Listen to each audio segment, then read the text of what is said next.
Assalamualaikum warahmatullahi wabarakatuh. Kepada yang terhormat Bapak Dr. Ahmad Ihwanul Mutakin MPDI yang telah memberikan kesempatan kepada saya untuk mempresentasikan tugasnya. Pertama-tama, marilah kita panjatkan puja dan puji syukur atas kehadirat Allah Subhanahu wa Ta'ala yang telah memberikan karunia-Nya kepada kita semua, sehingga saya bisa menyelesaikan tugas ini tepat pada waktunya.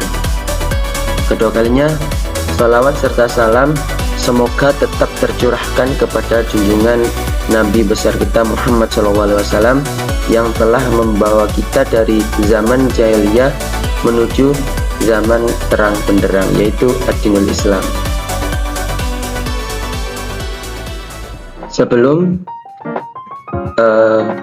presentasi ini saya mulai, sebaiknya kita melihat terlebih dahulu identitas mahasiswa saya. Baik, nama saya Hidayah Fatur Rahman, alamat Desa Kedasih, Kecamatan Sukapura, Kabupaten Probolinggo. Saya di sini mengambil prodi Pendidikan Agama Islam, Fakultas Tarbiyah.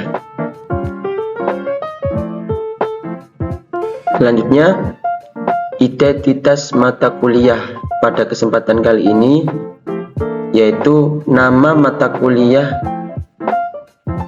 model dan strategi belajar mengajar, bobot SKS 3 SKS, dosen pembimbing yaitu Bapak Dr. Ahmad Ihwanul Mutakin MPDI.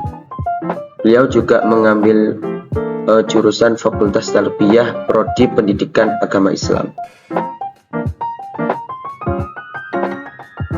Baik, langsung saja. Tema yang akan saya bahas pada kesempatan kali ini yaitu tentang CTL atau Contextual Teaching and Learning.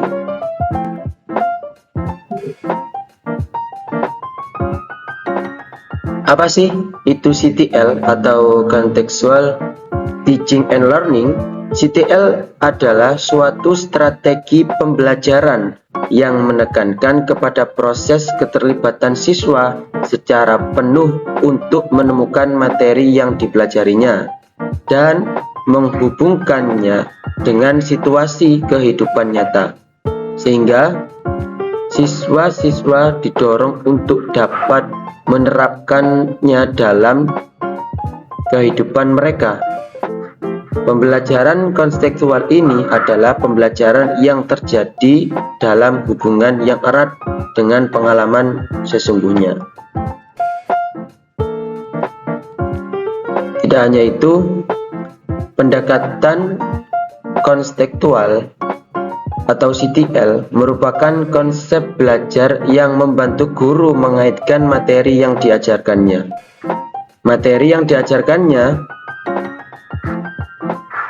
dengan situasi nyata dan mendorong siswa membuat hubungan antara pengetahuan yang dimilikinya dengan penerapannya dalam kehidupan sehari-hari mereka sebagai anggota keluarga dan kerabat. Seterusnya, penerapan pendekatan konseptual di kelas pertama kali diusulkan oleh John Dewey pada tahun 1916. Dewey mengusulkan suatu kurikulum dan metodologi pengajaran yang dikaitkan dengan minat dan pengalaman siswa.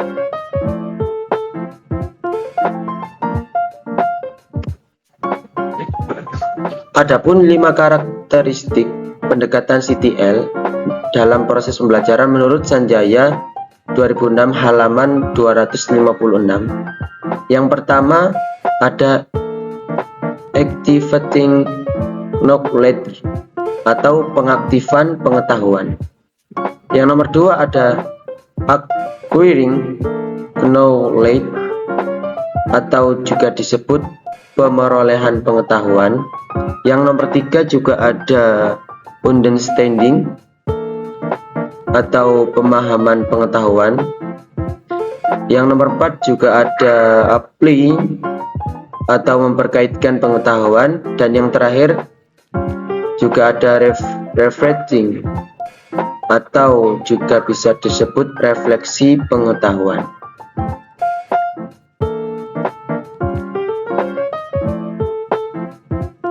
Tujuh komponen utama pendekatan CTL atau konseptual. Yang pertama ada yang namanya pendekatan konstruktivisme. Yang nomor 2 ada menemukan atau inquiry. Yang nomor 3 yaitu pendekatan dengan adanya bertanya, saling bertanya, atau juga bisa disebut questioning. Yang nomor 4 juga ada masyarakat belajar atau juga bisa disebut learning community. Yang nomor 5 pendekatannya itu bisa melalui pemodelan atau bisa disebut juga modeling. Yang nomor 6 juga ada refleksi atau reflection. Yang terakhir pendekatan konseptual atau CTL, yaitu dengan diadakan penilaian yang sebenarnya atau equatic assessment.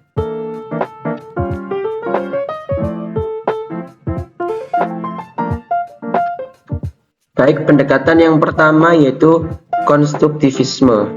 Apa sih konstruktivisme itu? Konstruktivisme itu adalah proses membangun atau menyusun pengetahuan baru dalam struktur kognitif siswa berdasarkan pengalaman. Tugas guru yaitu fasilitator atau memfasilitasi dalam proses pembelajaran di kelas dengan hal-hal berikut menurut Trianto 2007 halaman 109. Yang pertama, menjadikan pengetahuan bermakna dan relevan bagi siswa. Yang kedua, memberikan kesempatan siswa untuk menemukan dan menerapkan idenya sendiri. Yang nomor 3, ada menyadarkan siswa agar menerapkan strategi mereka sendiri dalam belajar. Selanjutnya yang nomor 2, menemukan. Strategi yang nomor 2 yaitu menemukan atau inquiry. Pengetahuan dan keterampilan yang ditemukan oleh siswa merupakan hasil dari temuan sendiri, bukan bantuan dari orang lain. Dengan melalui apa? Dengan melalui sebuah siklus, yaitu ada siklus observasi, bertanya, mengajukan dugaan, mengumpulkan data, dan yang terakhir penyimpulan.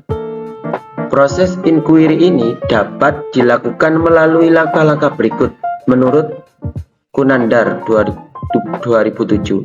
Yang pertama yaitu dengan merumuskan masalahnya tersebut. Yang nomor 2, mengamati dan melakukan observasi pada objek yang akan diamatinya. Kemudian yang nomor 3, menyampaikan hasil karyanya. Jadi setelah merumuskan masalah, mengamati dan melakukan observasi, kemudian kita sampaikan hasil karya tersebut atau dipresentasikan. Dan yang terakhir, menyajikan hasil karya dan mengevaluasi hasil. Jadi setelah menyampaikan hasil, dikoreksi dan dievakuasi jika perlu.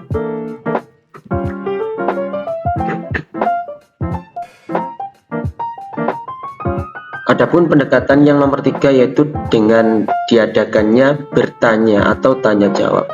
Juga bisa disebut questioning. Bertanya adalah sesuatu refleksi dan keingintahuan siswa, dan menjawab pertanyaan mencerminkan kemampuan seseorang dalam berpikir.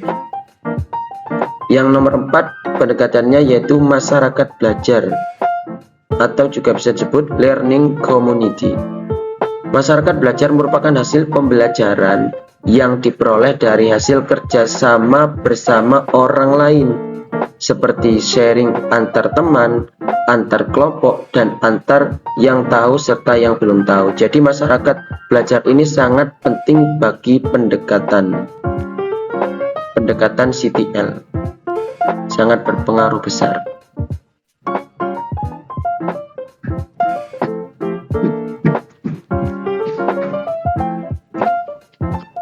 Adapun pendekatan yang selanjutnya yaitu pemodelan atau bisa disebut juga modeling. Pemodelan pada dasarnya membahaskan gagasan yang dipikirkan, mendemonstrasikan suatu kinerja agar siswa dapat mencontoh, belajar, dan melakukan suatu sesuai dengan model yang diberikan. Jadi pemodelan ini sangatlah penting dalam pendekatan CTL. Karena apa? Karena siswa bisa menangkap suatu pelajaran itu jika guru menyampaikannya dengan berbagai model, berbagai cara itu. Adapun pendekatan yang nomor 6 yaitu refleksi atau reflection. Reflection merupakan cara berpikir ke belakang atau respon tentang apa yang sudah dilakukan di masa lalu. Guru menyisakan waktu sejenak agar siswa melakukan refleksi yang berupa pertanyaan langsung tentang apa yang diperoleh hari itu.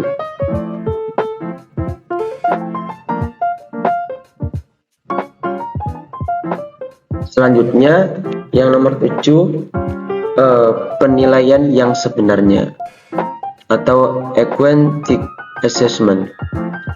Menurut Kunandar 2007 menyatakan asesmen adalah proses pengumpulan berbagai data yang bisa memberi gambaran mengenai perkembangan belajar.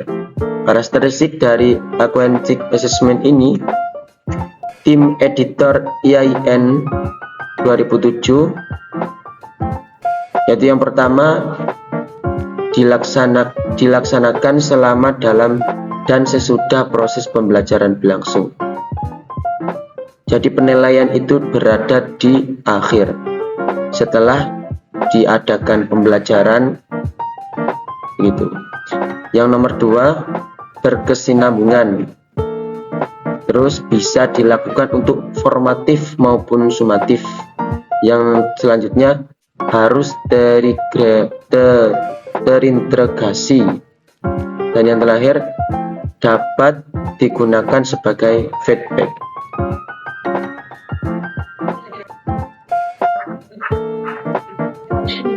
Adapun kekurangan dan kelebihan pada CTL atau model pembelajaran CTL, yang pertama yaitu siswa berkemampuan tinggi akan mendominasi kelas.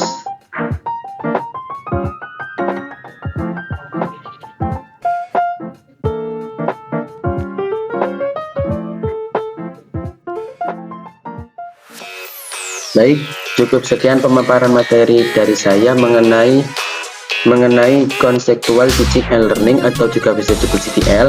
Apabila ada tutur kata saya yang salah, mohon dimaafkan, dan semoga bisa bermanfaat bagi teman-teman dan juga bisa dipahami. Cukup sekian. Wassalamualaikum warahmatullahi wabarakatuh.